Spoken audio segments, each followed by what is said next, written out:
लहानपणी जेव्हा जेव्हा फुगे घ्यायला जायचो तेव्हा एखादा फुगेवाला किंवा फुगेवाली लहान मुलगी असेल तर त्यांच्याशी एक वेगळीच नजरानजर व्हायची आणि मनात अनेक विचार यायचे। असेच एका मुलीच्या मनातले विचार जाणून घेऊया कवितेतून। कवितेचं नाव आहे फुगेवाली। खिडकीच्या अगदी समोर झाडाखाली रोज बसते एक मुलगी फुगेवाली। तिला बहुधा आवडतो तिचा झगा, विरला आहे जरी त्याचा प्रत्येक धागा।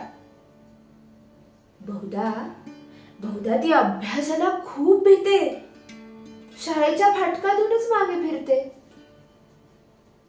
बहुधा ती माझ्याहून करते आळस, आंघोळ करत नाही ती दिवस दिवस।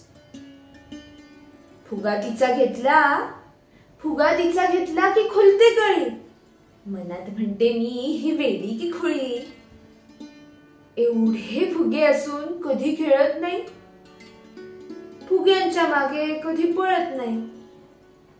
लहान भाऊ असून मुळी नाही भांडण, आमच्या घरी चालू असतं रणकंदन। एवढी ती समजूतदार असूनही आई तिला घरी नेत नाही। रात्री सुद्धा उन्हा पावसात तिथेच असते, अंग चोरून झाडाच्या खाली बसते। इतकी कशी दुष्ट आहे तिची आई, माझा तर विश्वासच बसत नाही। एक दिवस मात्र तिची आई येईल, कौतुकाने तिला घरी घेऊन जाईल।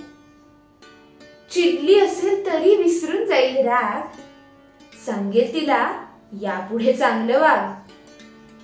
खात्री आहे नक्की येईल तो दिवस, पौर्णिमा असेल ती की असे नवस। तिच्या चेहऱ्यावर तर चंद्र सजेल,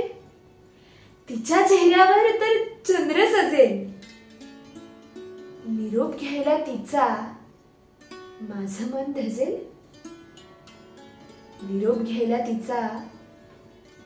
मन धजेल। धन्यवाद।